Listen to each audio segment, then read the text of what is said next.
সব জল্পনা কল্পনার অবসান, সিএএ এর মাধ্যমে অসমে প্রথম একজন বাংলাদেশি পেলেন ভারতীয় নাগরিকত্ব।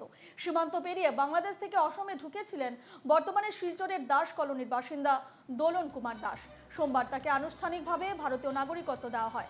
দুলন দাসের আইনজীবী ধর্মানন্দ দেব জানান, 1988 সালে ভারতে প্রবেশ করেছিলেন দোলন দাস।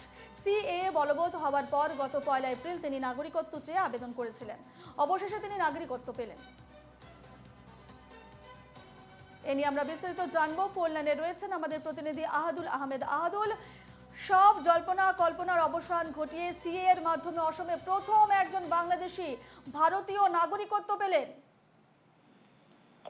হ্যাঁ রূপা, একটা কথা বলতে হবে যে নাগরিকত্ব আইন ভারতে লাগু হওয়ার পর এই প্রথম অসমে কোনো একজন বাংলাদেশি ভারতীয় নাগরিকত্ব লাভ করেছেন। গতকাল বিকালবেলা কেন্দ্রীয় স্বরাষ্ট্র মন্ত্রকের তরফ থেকে এই কথা জানানো হয়েছে।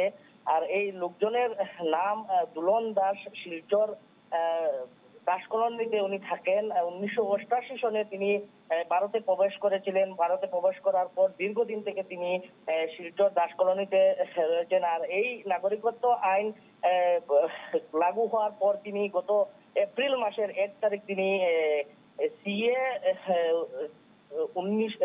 201 যে অ্যাপ রয়েছে, সরকারি অ্যাপ, এই অ্যাপে তিনি নাগরিকত্বের ভাবে তিনি আবেদন জানান। আর ইতিমধ্যে কেন্দ্রীয় স্বরাষ্ট্র মন্ত্রকের তরফ থেকে তার এই আবেদন গ্রহণ করা হয়েছে। সঙ্গে জানিয়ে দেওয়া হয়েছে যে তার এই আবেদনকে অনুমোদন জানানো হয়েছে। আর এই নিয়ে আইনজীবী, সেই দুলন দাসের আইনজীবী ধর্মানন্দ দেব, তিনি এনকেটিভি কে জানিয়েছেন যে 1988 সনে এই লোকজন বাংলাদেশ থেকে ভারতে প্রবেশ করে শিলচরে এসেছিলেন। তারপর তিনি দীর্ঘদিন থেকে শিলচরে বাস করছেন।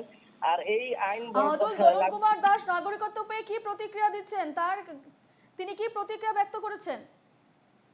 হ্যাঁ, এখানে একটা কথা উল্লেখ করতে হবে যে তিনি ভারতীয় নাগরিকত্ব পেয়েছেন, কিন্তু এই এই যে গোটা বিষয় নিয়ে তিনি সংবাদ মাধ্যমের সামনে তিনি আসতে রাজি হননি। কারণ তিনি এই দুলন দাস এখনো তার পরিচয় গোপন রাখছেন। তার আইনজীবীও ধর্মানন্দ দেব, তিনিও বলেছেন যে দুলন দাস তার সম্পর্কে কোনো তথ্য যাতে সংবাদ মাধ্যমকে দেওয়া না হয় তার জন্য তিনি জানিয়ে রেখেছেন তার আইনজীবীকে। তার জন্য এই দুলন দাস শুধু নামটা জানা গিয়েছে, কিন্তু তিনি তার যে এবং তিনি যে শিলচর দাস কলোনিতে বাস করেন সেটা জানা গিয়েছে, কিন্তু তিনি এখন পর্যন্ত সংবাদ মাধ্যমের সামনে এসে তিনি কোনো মন্তব্য করেন না। ধন্যবাদ আহাদুল।